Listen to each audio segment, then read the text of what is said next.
మనం ఎగ్జామ్స్ రాసే వరకు ఒక గోల.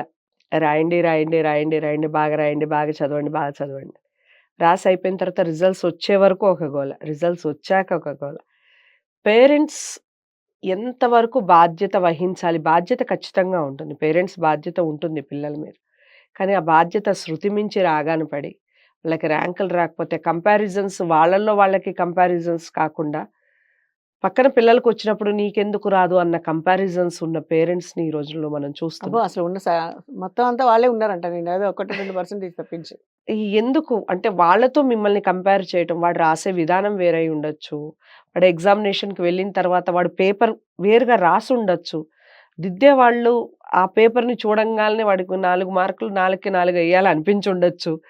వీడి రాసే విధానం వేరై ఉండొచ్చు. మ్యాటర్ అదే అయ్యున్నా.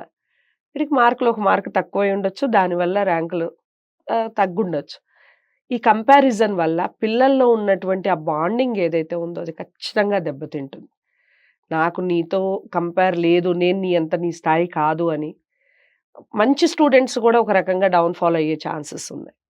సో, ఈ పేరెంట్స్ స్ట్రెస్ ఏదైతే ఉందో, ఆ ఒత్తిడి ఆ పిల్లల మీద బాగా పెట్టేసి, వాళ్ళని మానసికంగా చాలా అంటే చాలా బలి చేస్తున్నారు అనేది జగమెరిగిన వాస్తవం ఇది. దీన్ని మీరు ఎలా ఖండిస్తారు? మీరేం చెప్తారు? పేరెంట్స్‌కి ముఖ్యంగా మీరు చెప్పాల్సిన ఒక మంచి లెసన్ ఏమిటి అది చెప్పండి మేడం ఈ హ్మ్. వీడియో తరపున? ఇప్పుడు ఒకటుంటుంది. Preparation and presentation. రైట్. అందరూ ఎగ్జామ్‌కి ప్రిపేర్ అవుతారు. హ్మ్. కానీ ఎట్లా ప్రెజెంట్ చేస్తున్నారన్నది ఇంపార్టెంట్ కదా! అవును. ఎగ్జామినేషన్ పేపర్‌లో ఎలా ప్రెజెంట్ చేస్తున్నారు వాళ్ళు. అంటే వాళ్ళు రాసే పాయింట్ టు పాయింట్ అడిగిన ఆన్సర్ టు ద క్వెషన్. హ్మ్. వాడు రాసే ఎగ్జామినేషన్ పేపర్‌లో ఒక క్వెషన్ అడిగితే హ్మ్. కరెక్ట్‌గా దానికి సంబంధించిన టాపికే పాయింట్స్ వైస్‌గా రాసుకుంటూ వెళ్ళటం. హ్మ్. ఎంత అందంగా రాస్తున్నారు. నో డౌట్ హ్యాండ్ రైటింగ్ ఇప్పుడు వాడు దాదాపు 13 సంవత్సరాలు ఇప్పుడు నర్సరీ నుంచి చూసుకుంటే హ్మ్. 13 సంవత్సరాలు హ్యాండ్ రైటింగ్ వెనకాల పడుతున్నారు టీచర్లు గాని, పేరెంట్స్ కానీ. Hand writing. ఆ తర్వాత ఇప్పుడు అసలెవడు పట్టించుకోవట్లేదు. పంక్చుయేషన్ మార్కింగ్ చాలా ఇంపార్టెంట్. హ్మ్. ఇంపార్టెంట్ పాయింట్‌ని హైలైట్ చేస్తూ అండర్‌లైన్ చేయటం.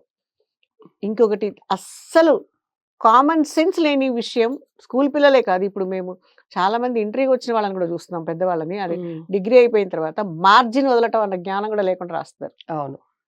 అసలు మార్జిన్ దేనికి వదలాలి? అది ఒక నీట్‌నెస్ ఫస్ట్. హ్మ్. సెకండ్ థింగ్ ఒక ఆర్డర్‌లో రాయటం. హ్మ్. స్ట్రెయిట్‌గా రాయటం. హైలైటెడ్ పాయింట్స్‌ని. ఇప్పుడు మార్కర్ తోటి మార్క్ చేస్తున్నారు కదా! ఆఫీసులో. హ్మ్. అలాగే అండర్‌లైన్ చేసి ఆ పాయింట్‌ని అంటే నువ్వు దిస్ ఈస్ వెరీ ఇంపార్టెంట్ అన్న దాన్ని నువ్వు గుర్తించావు. యెస్ అని నీకు తెలిసిన విషయం చెప్తున్నావు. రైట్. ఇప్పుడు ఇవన్నీ కూడా మార్కుల మీద ఎఫెక్ట్ అవుతాయి. No doubt. ఓకే. పిల్లలందరూ ప్రిపేర్ అవుతారు. హ్మ్. హ్మ్. ఎగ్జామినేషన్ కోసమే ప్రిపేర్ అవుతారు. అక్కడ చాలామంది ఎంత ప్రిపేర్డో అంత ప్రెజెంటేషన్ ఉండదక్కడ. హ్మ్. అక్కడ ఏదో కొన్ని డిఫరెన్స్‌లు వచ్చేస్తాయి మార్కులు. కొంతమందికి చాలా ఎక్కువ డిఫరెన్స్ ఉంటుంది. కొంతమందికి జస్ట్ కొంచెం డిఫరెన్స్‌లో ఉంటుంది. హ్మ్. హ్మ్. ఇప్పుడు మీరు కంపెనీలో టీమ్ లీడర్స్ అందరూ క్వాలిఫైడే అక్కడ. అవును. అందరూ మంచి ఎక్స్‌పీరియన్సే. అందరూ మంచి మంచి కాలేజీ నుంచి వెళ్లారనుకుందాం. హ్మ్. ఒక టీమ్‌లో ఒకడే లీడర్ ఎందుకవుతాడు? He is able to present properly. He is able to guide properly remaining people. Right. ఇవి 2 లేనప్పుడు మిగిలిన వాళ్ళు అవ్వట్లేదు అందువల్లే. హ్మ్. హ్మ్. మిగిలిన వాళ్ళు ఎందుకు టీమ్ లీడర్‌లు అవ్వట్లేదంటే ఈ రీజన్ వల్లే అవ్వలేదు వాళ్ళు. హ్మ్. హ్మ్. ఉండొచ్చు వీళ్ళు. ఇవాళ కాకపోతే రేపవుతారు. కానీ అవి లేకపోతే ఎప్పటికీ అవ్వరు కదా! అవును గదా! ఇప్పుడు చేసేవాడిని చూసైనా నేర్చుకోవాలి కదా! హ్మ్. ఈడు గొప్పేంటిలే అని వదిలేస్తే వీడు ఎప్పటికి అక్కడే ఉంటాడు. వాడు గొప్పగానే ఉంటాడు. డౌట్ లేదు. రైట్. ఇప్పుడు ఓకే. ఈ పేపర్ ఇంత బాగా ప్రెజెంట్ చేశారు. ఇప్పుడు మనము మనం అంతకుముందు కూడా మనం 2, 3 సార్లు మాట్లాడుకున్నాం. ఏదో ఒకటి పేపర్ ఫుల్‌గా రాసేస్తే 'గబ్బర్ సింగ్' స్టోరీను అవును. ఆ తర్వాత లాస్ట్ టైమ్ మనం మాట్లాడాం మేడం. ఎగ్జామినేషన్ టైమ్‌లోనే ఆ! మాట్లాడాము. మొన్న ఎగ్జామినేషన్‌లో లాస్ట్ ఇయర్ 10థ్ క్లాస్ అవును. పేపర్‌లో ఎవరో ఒకళ్ళు రిటర్న్ చేతబడి చేశారు. చేస్తారు అని ఆ! రాసారు. మనం చేసాం. ఈ వీడియో చేసాం అసలు ఆల్రెడీ. అలాంటి వాళ్ళకి నాకు మార్క్ లేకపోతే నేను చేతబడి చేస్తాను. చేయిస్తానని హ్మ్. అన్నాడు. ఇప్పుడు ఈ ఈ పిల్లల్లో ఏంటి క్వాలిటీ పెరుగుతోంది? హ్మ్. మేబీ వాడు ప్రిపేర్డ్. వాడు చదువుకొని ఉంటాడు. ఆ టాపిక్ గురించి కొంచెమైనా ఇన్వాల్వ్ అయ్యుంటాడు. ఇప్పుడు చేతబడి చేయిస్తాను అన్న ధైర్యం ఉన్నవాడు ఇంకొక 2 మార్కుల కోసం ఎక్కువ చదవచ్చు కదా! నేననేది మార్కుల కోసం, ఉద్యోగం కోసం చదవకండి. నీ ఫ్యూచర్‌లో ఎప్పుడు ఎలాంటి పరిస్థితి ఎదురైనా దాన్ని నువ్వు తట్టుకోగలిగిన శక్తి నీకిచ్చేది నీకున్న క్వాలిటీ ఎడ్యుకేషన్ మాత్రమే. క్వాలిఫికేషన్ కాదు. రైట్. ఇప్పుడు నువ్వు చదువుకున్న చదువులో ఒక క్వాలిటీ మనలో ఉందనుకోండి అప్పుడు వాడు ఎక్కడైనా ఎలాగైనా ఇది కాకపోతే ఇంకొక పని చేయొచ్చు. రైట్. అవునా? ఇప్పుడు మీకు ఎగ్జాంపుల్ మనకి 'త్రీ ఇడియట్స్' పేరెంట్స్ ప్రెషర్‌కి మెయిన్ ఎగ్జాంపుల్ 'త్రీ ఇడియట్స్' సినిమా ఉంది కదా! రైట్. అవును. అందులో జనాలు కామెడీనే తీసుకున్నారు గానీ, ఆ ముగ్గురు పాయింట్. స్టూడెంట్స్ ప్రెషర్‌ని ఎవరు అర్థం అవును. చేసుకోలేదు. అవును. అందులో వాడు ఒకటే బట్టి పడుతూనే ఉంటాడు. బట్టి పడుతూనే ఉంటాడు. రాసిచ్చింది చదవటమే వాడికి అలవాటు. ఇంత దరిద్రంగా ఏం రాసిచ్చినా చదివి పారేస్తాడు. ఫైనల్‌గా అబాస్ పాలవుతాడు. అభాసుపాలవుతాడు. హ్మ్. ఇప్పుడు ఇక్కడ ఆ మెయిన్ కాన్సెప్ట్ ఇప్పుడు మన సినిమాలో వల్గారిటీ గురించి మాట్లాడుకున్నాం గదా! కాన్సెప్ట్ ఉన్న సినిమాలు అందుకే హిట్ అవ్వట్లేదు. ఎందుకంటే అదే నచ్చుతుంది జనాలకి ఇది నచ్చట్లేదు. హ్మ్. హ్మ్. మంచి కాన్సెప్ట్ ఉన్న సినిమా మేబీ ఇప్పుడు ప్రతి దాంట్లోనూ కామెడీనే తీసుకుంటున్నారు కాబట్టి ఇప్పుడు మీకు ఒక టీచర్ గురించి చెప్పేటప్పుడు, ఒక టీచర్ ఎమోషన్ గురించి చెప్పేటప్పుడు ఎప్పుడో ఒక 5, 6 ఏళ్ల తర్వాత పలానా సినిమాలో ఆ టీచర్ క్యారెక్టర్‌లో వేసిన ఎమోషన్ అప్పుడే చెప్పాడు ఆయన అంటూ, ఆ తర్వాత దాన్ని కోట్ చేస్తున్నారే తప్ప, ఆ సినిమా రిలీజ్ అయినప్పుడు ఒక టీచర్ యొక్క మానసిక పరిస్థితి అంటే, ఆ పిల్లవాడు చదువుకోకపోతే ఏమవుతాడు అని చెప్పిన డైలాగ్‌ని ఎవడు పట్టించుకోవట్ల. అంటే పిల్లలకి మెయిన్‌గా చెప్తున్నా ఇక్కడ టీచర్ మీద రెస్పెక్ట్. హ్మ్. ఇప్పుడు మనం ఒక మాట చెప్తున్నాము. ఏదో నుంచొని చెప్తున్నారు, పాఠం చెప్తున్నారు కాదు. ఏం చెప్తున్నారు, ఎందుకు చెప్తున్నారని వినాలి గదా! హ్మ్. వింటేనే కదా ముందు తర్వాత దాని గురించి అర్థం చేసుకోవడానికి అవకాశం ఉంటుంది. వినకుండా టైమ్ పాస్ కోసం 40 మంది పిల్లలుంటే 40 మంది పిల్లలకి ఒకేలాగానే టీచర్ పాఠం చెప్తుంది. ఫస్ట్ ర్యాంక్ వచ్చిన వాడికో, స్కూల్ టాపర్‌కో సెపరేట్‌గా చెప్పట్లేదు. అవును. ఫస్ట్ బెంచ్‌లో ఫస్ట్ కూర్చున్న వాడికి, లాస్ట్ బెంచ్‌లో లాస్ట్ కూర్చుని మధ్యలో దరువేసేవాడికి ఒకలాగే పాఠం చెప్తారు. ఎవడు ఎంతవరకు అబ్జర్వ్ చేస్తాడన్నది విజ్ఞత వాళ్ళ కొద్దిగా విజ్ఞత, వాళ్ళకున్న విచక్షణ, వాళ్ళకున్న రెస్పాన్స్ వాళ్ళ మీద వాళ్ళకున్న బాధ్యత. అవును. ఈ 3 లేనప్పుడు ఎవ్వడు ఎవరిని బాగు చేయలేడు. హ్మ్. అదే చెప్పాను కదా! మీ అబ్బాయి రెగ్యులర్‌గా స్కూల్‌కి రావట్లేదు. మీ అమ్మాయి రెగ్యులర్‌గా హోంవర్క్ చేయట్లేదు అన్నప్పుడు రియాక్ట్ అయ్యే పేరెంట్స్ ఎందుకు చేయట్లేదని రెస్పాన్సిబుల్ ఫీల్ అయితే ఈ ప్రాబ్లమ్స్ అన్నీ ఉండవు. అసలు ఇన్ని గొడవలే జరగవు. రైట్. ఇప్పుడు ప్రెజెంటేషన్ ఇప్పుడు మనం ర్యాంకుల గురించి అనుకున్నాం గదా! ఇప్పుడు ఒక అమ్మ భరతనాట్యం నేర్చుకోవాలనుకుంది. హ్మ్. ఇప్పుడు నేను నేర్చుకోవాలనుకున్నాను. నేను సంగీతం పాడాలనుకున్నాను. నేను పాడలేకపోయాను, నేర్చుకోలేకపోయాను, కంటిన్యూ చేయలేకపోయాను. మా అమ్మాయిని నేర్చుకుంటావా చస్తావా అనడం తప్పు గదా! హ్మ్. తనకి ఇంట్రెస్ట్ ఉండొచ్చు, ఉండకపోవచ్చు. హ్మ్. హ్మ్. మీలో more than 50% students parents pressure వల్ల కూడా ప్రాబ్లమ్ ఫేస్ చేస్తారు. అవును. రీసెంట్‌గా మనం చూసాం. జస్ట్ బిఫోర్ ఎగ్జామినేషన్స్ సూసైడ్ చేసుకున్న వాళ్ళు ఎంతమందో ఉన్నారు. అవును. కాలేజీలో జాయిన్ అయ్యి ఇష్టం లేని కోర్స్‌లో జాయిన్ అయ్యి, భరించలేక, ప్రెషర్ తట్టుకోలేక, అదేదో తలాతోక అర్థం కాక ఎందుకంటే వాడికి ఇష్టం లేదు, నచ్చంది కాబట్టి. హ్మ్. హ్మ్. ఎవరు ఎవరిని ఏం సాధించుకున్నారు? ఎవరు ఎక్కడ యాహ్, ఎవరి అనుకున్నది ఎవరనుకున్నది ఎక్కడ ఏం జరిగింది? ఈ ప్రెషర్ కూడా నేనంటున్నా అంటే యెస్. ఇవన్నీ ఉన్నాయి. ఈ కోర్సులన్నీ ఉన్నాయి. ఇలా చదవాలి అని మాత్రమే చెప్పండి. ఏం చదువుకోవాలి? ఎలా చదువుకోవాలనేది వాళ్ళని నిర్ణయించుకోనియండి. హ్మ్. పిల్లలకి అంటే ఒక నిర్ణయం ఉంటుంది. బాగా చదువుకో అనే చెప్తారు. మీరెవరైనా చూడండి మనిషి మామూలు ఒక సంస్కారం ఉన్న మనుషులు ఎవరైనా 10థ్ చదువుతున్నావా? ఇంటర్ చదువుతున్నావా? డిగ్రీ ఫైనల్ ఎగ్జామినేషన్స్ వచ్చాయి కదా! చదువుతున్నావా? అని అడుగుతారు. ఎన్ని మార్కులొస్తాయని ఎవరు అడగరు. అవును. విచక్షణ జ్ఞానం ఉన్న వాళ్ళు ఎవ్వరు నీకెన్ని మార్కులొస్తాయని అడగరు. హ్మ్. బాగా చదువుతున్నావా అని మాత్రమే అడుగుతారు. రైట్. ఇంకొక రీజన్ ఇంకొకటి కూడా చూడండి. మార్కులు ఎన్నొస్తాయి అన్న దానికన్నా బాగా హ్మ్. చదువు అని చెప్పడంలో రీజన్ ఏంటక్కడ?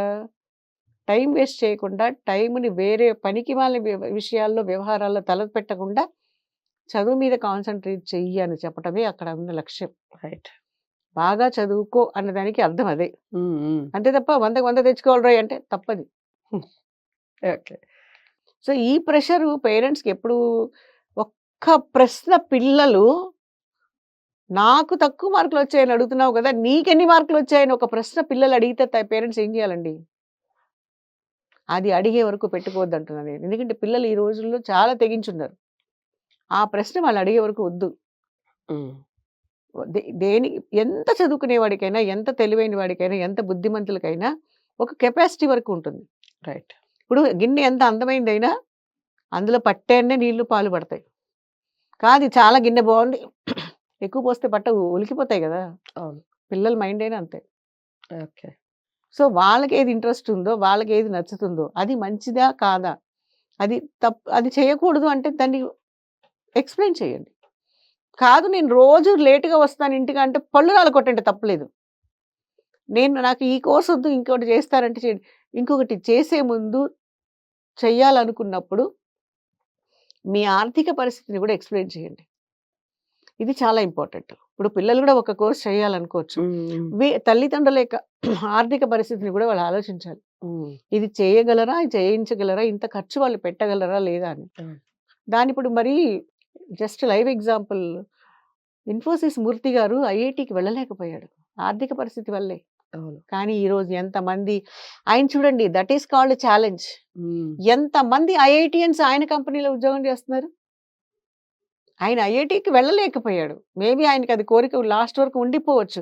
కానీ ఎంతమంది ఐఐటీయన్స్‌కి ఆయన ఉద్యోగం ఇవ్వగలిగిన స్థాయికి ఎదిగాడు. That is called development. అది కసిగా పైకి రావటం అంటే. కదా! ఆయనకి పరిస్థితులు అనుకూలించాయి. సుధామూర్తి గారు బాగా సపోర్ట్ ఇవన్నీ ట్రాష్. ఆయన చేయాలనుకున్నాడు, చేస్తున్నాడు. దానికి ఆ సపోర్టివ్‌గా ఆవిడ ఆయనకి సపోర్ట్ చేసిందంటే ఆయన కూడా ఆవిడకి ఎంత సపోర్ట్ చేసుంటాడో గదా! అవును. కదా! అది ఎదుగుదలంటే. ఆయనేమి ఎక్కడ ఉద్యోగం చేసి ఎక్కడో ఉద్యోగంలో చేరిపోయి సింపుల్‌గా ఉండిపోలేదే. అలా వాళ్ళని ఎగ్జాంపుల్‌గా తీసుకోండి. రైట్. అంతే తప్ప వాడెవడో పనికిమాలిన రీల్స్ చేసి బోలెడన్ని వచ్చాయి. కాబట్టి మనం ఇంకాస్త దరిద్రంగా మాట్లాడదాం. ఇంకాస్త దరిద్రంగా ఎక్స్‌ప్రెషన్ పెడదాము. లేదా శ్రీరెడ్డి కన్నా ఎక్కువ చేద్దాం. ఇంకొక ఎవరితోన్నా ఇంకొకటి ఉంటే దానికన్నా ఎక్కువగా మనం ఇవి చేస్తే బావుంటుందేమో, ఇంటర్వ్యూలు ఇస్తే బావుంటుందేమో, లేదా కూర్చుని వాళ్ళని అడ్డగోలు దరిద్రమైన ప్రశ్నలు వేస్తే బావుంటుందేమో, అలా మనం పైకొద్దాం అనుకున్న వాళ్ళు ఒక లిమిటెడ్ టైమ్ వరకు పైకి రావచ్చు. ఇప్పుడు గవర్నమెంట్ అందరి మీద దృష్టి పెట్టిందంటే అంత లోపలేసి పారేస్తది కదా! రైట్. ఇప్పుడు వాళ్ళందరూ ఏం చేస్తారు? తర్వాత దేనికి పనికొస్తారు? దేనికి పనికిరారు. ట్యూషన్ సెంటర్ కూడా పెట్టుకోలేరు వాళ్ళు. ఎందుకంటే అప్పుడు కూడా వాళ్ళ దగ్గరికి పిల్లల్ని పంపిస్తే వీడేం బూతులు నేర్పిస్తాడని పేరెంట్స్ భయపడతారు కదా! అవును. ఎక్కడ ఉద్యోగాలకి వెళ్ళకపోగా వాళ్ళు ఏమీ చేయలేరు. అడుక్కు తిన్నా కూడా వాళ్ళకి భయమే. అంటే గుర్తుపెట్టుకోండి అలాంటి పనులు చేసి పైకొచ్చిన వాళ్ళు రోడ్డు మీద ముసుగేసుకొని అడుక్కు తినాల్సిందే వాళ్ళు. రైట్. వాళ్ళ మొహం చూస్తే ఎవరు ముష్టి కూడా వేయరు. దానివల్ల ఉపయోగాలు ఎవ్వరికీ లేవు. అది ఎందుకు మరి వాళ్ళ బుర్రకు ఎక్కట్లేదో, అర్థం కావట్లేదో, వాళ్ళ ఫ్యూచర్‌ని ఏం చేద్దామని ఆ పని చేస్తున్నారో నాకు అర్థం కావట్లేదు. రైట్. ఓ దొంగాడైనా ఏమన్నా ఒరేయ్ దొంగతనం చేయకురా అని పాఠాలు చెప్పటానికి ఉపయోగిస్తాడేమో గానీ, వీళ్ళు మాత్రం దేనికి పనికిరారు. సో, చాలా అంటే చాలా మంచి ఇన్ఫర్మేషన్ ఇచ్చారు. పేరెంట్స్ చాలా వరకు ఆలోచించాలి. ఎప్పుడైతే ర్యాంకుల మీద దృష్టి పెడతారో, అవి ఖచ్చితంగా ర్యాంకులుగానే మిగిలిపోతాయండి. అందులో ఎటువంటి డౌట్ లేదు. ఎడ్యుకేషన్ మీద వాళ్ళు ఏం చదువుతున్నారు, మనం ఏం చదివిపిస్తున్నాం, వాళ్ళకి దేని మీద ఇంట్రెస్ట్ ఉంది. ఎడ్యుకేషన్ అంటే చదువు మాత్రమే కాదు, చాలా ఉన్నాయి. చదువుకి సంబంధించినవి, వాళ్ళు నేర్చుకోవాలి అనుకున్నవి చాలా ఉన్నాయి. వాళ్ళ ఇంట్రెస్ట్‌ని బట్టి మనం నేర్పిస్తే అదే ఎడ్యుకేషన్ అవుతుంది. దాంట్లో పైకొస్తారు. ఇప్పుడు మేడం చెప్పినట్టుగా సుధామూర్తి గారు కానివ్వండి, ఇలాంటి వాళ్ళు చాలామంది ఉన్నారు. చాలామంది మోటివేట్ చేసిన వాళ్ళున్నారు. సమాజంలో గొప్ప స్థాయిలో నిలబడ్డ వాళ్ళున్నారు. వాళ్ళందరినీ ఖచ్చితంగా పేరెంట్స్ చిన్న చిన్న కథల రూపంలోనూ వీలైనప్పుడు వాళ్ళకి సంబంధించిన లైఫ్ హిస్టరీ కానీ చెప్పే ప్రయత్నం చేయండి. ఇలాంటి వీడియోస్‌ని పిల్లలకి చూపించే ప్రయత్నం చేయండి అట్‌లీస్ట్. దానివల్ల వాళ్ళలో కాస్త మార్పొచ్చినా, మనం ఆలోచన విధానంలో కొంచెం మార్పొచ్చినా, మనం ఖచ్చితంగా సక్సెస్ సాధించినట్లే. మీ అందరికీ వీడియో నచ్చిందని అనుకుంటున్నాను. లైక్ చేసి, షేర్ చేయండి. ఛానెల్‌ని సబ్స్క్రైబ్ చేసుకోండి. మరో మంచి వీడియోతో మళ్ళీ కలుద్దాం. నమస్తే.